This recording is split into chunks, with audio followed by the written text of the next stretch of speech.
Muy bienvenidas a nuestra reunión. Ya vamos a la mitad del año, qué rápido. Me hace mucha emoción comentar este libro con ustedes por varias razones que ahorita voy a mencionar.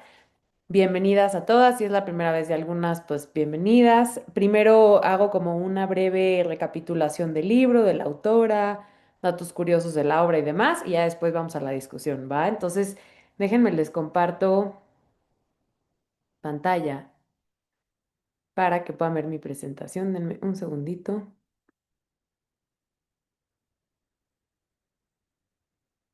Acá está. ¿Ahí me ven? ¿Ven la pantalla? ¿Sí se ve? Perfecto.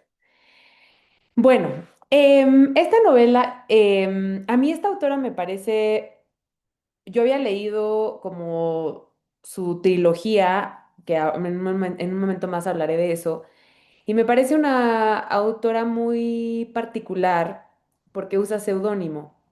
Entonces, em, algo que también trato de hacer es que las lecturas del club sean variadas, que leamos cosas diferentes. Y los tres libros que puse de opción para este bimestre tenían que ver con relaciones de pareja. Entonces ganó este, dentro de los otros dos que también están un poco como de moda, sobre todo el de extraños.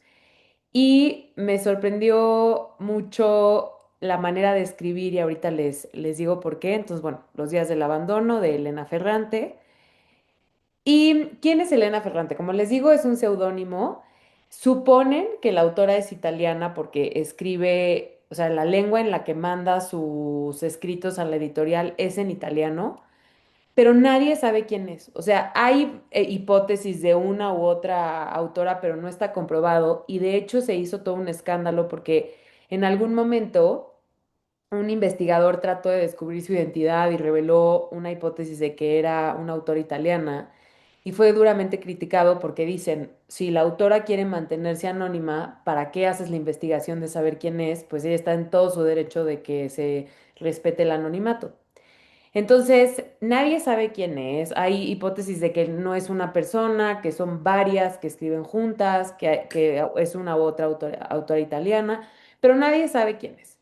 Entonces, algo que dice ella en entrevistas que le han hecho por escrito, que ella las manda por escrito a través de su editorial, es que ella considera que los libros tienen que mantenerse por sí solos, sin la figura del autor. O sea, que si la historia es lo suficientemente buena, no es necesario que como que el autor sea, por ejemplo, Gabriel García Márquez, que a lo mejor a veces lees un libro porque lo escribió Gabriel García Márquez, ella dice, El autor debe ser solamente como el mensajero de la historia, pero la historia debe ser lo suficientemente fuerte", lo cual es una postura distinta a lo que muchas veces vemos allá afuera de que, pues sí hay un ego a veces de los autores o inclusive pues ganas de nombrar tu obra con tu nombre, lo cual también es muy válido, ¿no? Pero ella aquí es disruptiva en este sentido.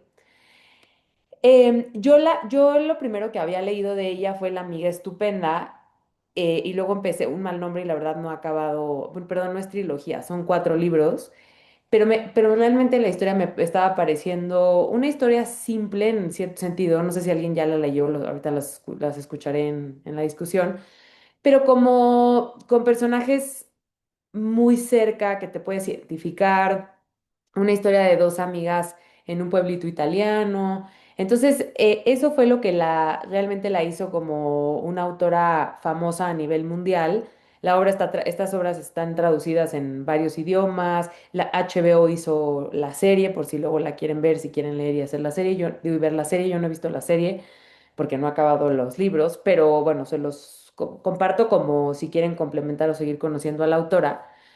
Pero ella, antes de escribir como esta serie, fue sumamente famosa en Italia por algo que ella llama novelas de abandono, que una de ellas es la que leímos y tiene otras dos que se llama El amor molesto y La hija oscura. Estas las publicó antes que la serie, como dije, y Los días del abandono fue la más exitosa, o sea, la que leímos nosotros de estas novelas del abandono. Como que eso la hizo famosilla o la colocó en el radar para que ya cuando sacó La amiga estupenda, como que ya su nombre era conocido en el mundo literario. Y Em, tan así que esta obra que leímos fue como su más famosa, que hicieron una película, aquí les puse la portada, es la película de la obra que leímos. No la he visto, no sé qué tan apegada esté a la novela, ni mucho menos, pero bueno, también se las comparto. Creo que está en español, bueno, con subtítulos por si alguien la quiere ver. Se las comparto porque luego es padre complementar las lecturas. Y a modo de resumen, tenemos a nuestra protagonista Olga, que es de Turín, que no le gusta la ciudad, después donde viven, y estaba casada con Mario, y de la nada, un día, Mario le dice, pues, ¿sabes qué? Yo ya me voy, bye, ¿no? Y vamos viendo, o sea, la novela es, algunas personas me escribieron que les estaba como pareciendo como muy desesperante porque, o como difícil de leer porque es solo prácticamente ella, ¿no? O sea, sí está el vecino y los hijos y el perro y el esposo, pero no la vemos que salga mucho o que le pasen muchas aventuras, como que mucho es todo su tren de pensamiento, su experiencia psíquica, sus emociones. Entonces había gente que eso les daba como sensación de encierro, me escribió alguien en Instagram, ¿no? Entonces, un poco la novela va de esa descomposición psíquica y hablando así a grandes rasgos, que lo profundizaremos en la discusión, pero un análisis psicológico así en términos generales, es que en psicología hay veces cuando hablamos de duelos, una vez subí un TikTok y la gente me alucinó y no lo decía yo. Elizabeth Kubler-Ross, que fue como que es la madre de la tanatología, en algún momento sacó un libro donde ponía una jerarquía de duelos, no en un sentido de minimizar un duelo respecto a otro, pero sí decía que como para ayudarnos, por ejemplo, a los psicólogos, a los tanatólogos, cuando una mamá pierde a su hijo, está calificado como el peor duelo, no porque los otros duelos no desgarren y no duelan muchísimo, pero porque ahí, por ejemplo, vas en contra como de la ley natural donde los papás se supone que mueren antes que los hijos, ¿no? Y en segundo lugar colocaba viudez, divorcio, separación, como que los ponía más o menos. Después esto se republicó y se movió el orden y tal, ¿no? Pero a lo que voy con esto es que el divorcio es de las cosas más difíciles de procesar, también la viudez, pero en el divorcio hay un componente donde no puedes, o sea, donde hay mucho enojo con el otro, la otra persona sigue viva, como el esposo que ya se va con su nueva mujer. Entonces, es un duelo muy ambiguo porque de alguna manera lo tienes que medio seguir viendo porque es el papá de tus hijos y va a ser parte de tu vida en cierto sentido, pero ya no es tu esposo, o sea, de la noche a la mañana este hombre se fue y ella lo empieza a desconocer porque ella no, como que dice, pues, ¿quién era este hombre, no? O sea, yo no conocía esta faceta de él y es como todo el tiempo baldes de agua fría cada vez que entra en contacto con él de que no encuentra al hombre con el que estuvo casada. Y nada más para concluir lo de la lista de duelos, no es que haya duelos más duros que otros, pero en esta lista como que trataban de dar una guía de que hay duelos que no parecieran o que parecieran menos duros o más duros y que están enlistados como que son un dolor terrible, ¿no? Pero bueno. Luego, la segunda cosa que vemos es que hay una disociación. ¿Qué quiere decir la disociación? En psicología es muy claro cuando no, o sea, cuando hay una como separación o cuando nos empezamos a fragmentar y nuestra identidad como que, como digamos, como que las emociones y el cuerpo a momentos se separan, a momentos se unen, el pensamiento va a un lugar, la emoción va a otro, después se conectan, después me desconecto de mí y se me olvidan las cosas de la realidad. O sea, empieza a haber como una separación de mi conciencia, o sea, de mi capacidad de estar en lo que estoy, de darme cuenta. Y a ella la vemos que empieza poco a poco, o sea, empieza en algunas de las como reseñas que leí, dicen que es una novela feminista en el sentido de que habla de rabia femenina, que la autora no es una buena víctima porque no, perdón, la protagonista, porque no está tirada en una cama llorando esperando al esposo, o sea, se pone a decir palabrotas, le habla a la vecina, se pelea con él,